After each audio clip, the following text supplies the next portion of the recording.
Comment vivez-vous depuis le jour où vous aviez acquis la raison? Vous vous laissez porter par les événements? Vous vivez au hasard comme des naufragés qui se laissent aller au gré des vents? Vous subissez la vie ou vous la créez? Votre vie est à la mesure de vos convictions et de vos ressentis?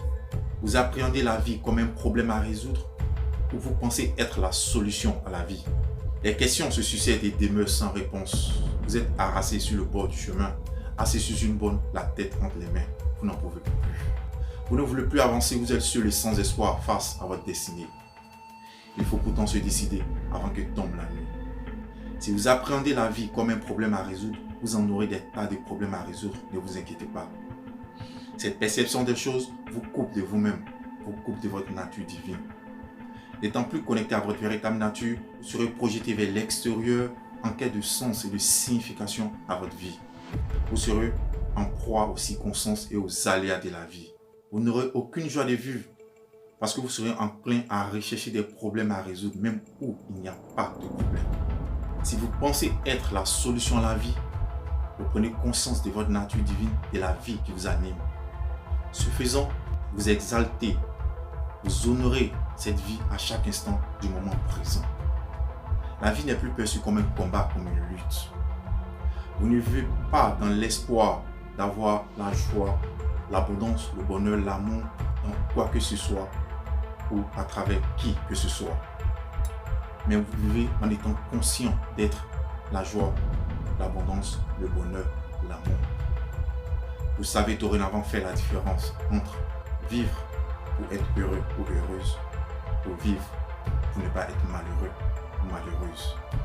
Si vous vivez pour être heureux ou heureuse, alors vous avez fait la découverte de votre véritable nature divine. J'ai l'habitude de dire que nous sommes des êtres spirituels qui faisons une expérience humaine et non des êtres humains qui faisons une expérience spirituelle. De cette nature spirituelle, vous incarnez la joie, l'abondance, la prospérité, le bonheur, la paix, l'amour. Vous savez que l'amour n'est pas quelque chose que vous faites, mais quelque chose que vous êtes. La joie n'est pas quelque chose que vous faites, mais quelque chose que vous êtes. L'abondance n'est pas quelque chose que vous faites, mais quelque chose que vous êtes. La prospérité n'est pas quelque chose que vous faites, mais quelque chose que vous êtes. De votre état d'amour, vous faites les choses par amour et non pour recevoir de l'amour. De votre état de joie, vous faites les choses parce que vous êtes heureux et non pour recevoir de la joie.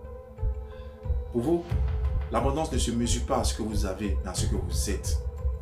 Pour vous, la richesse, sur toutes ses formes, ne se mesure pas à la quantité d'argent, de biens, de possession, mais à la mine d'or inépuisable se trouvant à l'intérieur de vous. Si vous vivez pour être heureux ou heureuse, vous êtes conscient que vous pouvez tout rattraper dans ce monde, de l'argent perdu, une occasion d'affaires, une offre avantageuse, mais jamais l'instant présent. Vous savez que le passé et le futur sont des constructions du mental et que la seule réalité qui existe est le présent. Il est appelé le présent parce que c'est un don. C'est un cadeau que le divin vous donne. Alors, chaque instant présent de votre vie est vécu avec magie.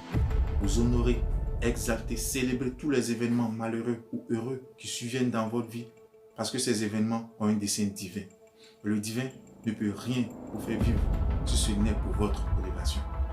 Si vous vivez pour être heureux ou heureuse, votre vie n'est pas faite pour être réussie, mais pour être vécue. Vous savez que la vie est faite pour être vécue.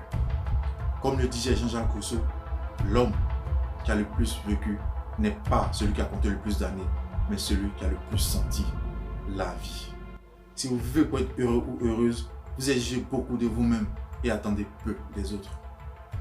Si vous vivez pour être heureux ou heureuse, vous ne comparez pas votre vie à celle des autres parce que votre vie est parfaite telle qu'elle est. Si vous vivez pour ne pas être malheureux ou malheureuse, sachez que vous l'êtes déjà parce que vous serez dans un état de manque de vide intérieur. Tout ce que vous ferez aura pour but de combler un manque, un vide à l'intérieur de vous et cela en vain.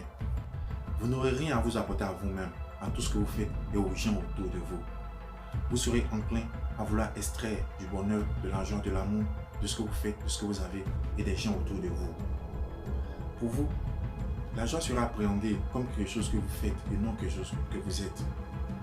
L'amour sera appréhendé comme quelque chose que vous faites et non quelque chose que vous êtes.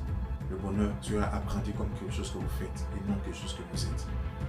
De votre état de manque de joie, vous ferez les choses pas parce que vous êtes heureux, mais pour recevoir de la joie. De votre état de manque d'amour, vous ne ferez pas les choses par amour, mais pour recevoir de l'amour. De votre état de manque d'abondance, pour vous, l'abondance se mesurera à ce que vous avez et non à ce que vous êtes.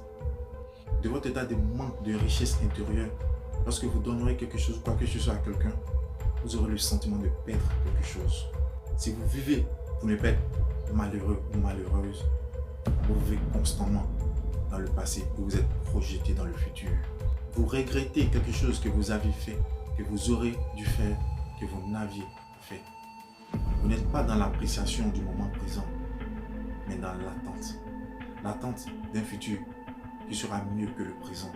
L'attente d'un événement pour ne pas être malheureux. Si vous vivez pour ne pas être malheureux ou malheureuse, vous comparez constamment votre vie à celle des autres. Vous vous sentez inférieur lorsqu'une personne a plus de réussite que vous. Vous êtes la seule personne à inspirer le respect, à susciter l'admiration, à être reconnu. Pour cela, vous êtes prêt à éteindre les autres pour pouvoir briller. Si vous vivez pour ne pas être malheureux ou malheureuse, pour vous, la vie est un combat, est une lutte. Vous voulez contrôler l'extérieur, vous voulez que les choses soient comme vous voulez. Vous êtes la personne qui a toujours raison, les autres ont toujours tort. Vous êtes le centre du monde. Si vous vivez pour ne pas être malheureux ou malheureuse, pour vous, la vie est faite pour être réussie et non pour être vécue. Vous êtes constamment stressé, angoissé à l'idée de vouloir la réussir. Vous avez le choix de vivre pour être heureux ou de vivre pour ne pas être malheureux. De jouer pour gagner ou de jouer pour ne pas perdre. De penser à la santé, de penser à ne pas tomber malade. De penser à la prospérité, de penser à ne pas être pauvre. Mais sachez que lorsqu'on veut quelque chose dans la vie et on pense à son contraire, c'est cela qu'on s'attire à soi. Si vous avez aimé la vidéo, abonnez-vous et partagez, parce que nous ne devons pas être les seuls à détenir la connaissance.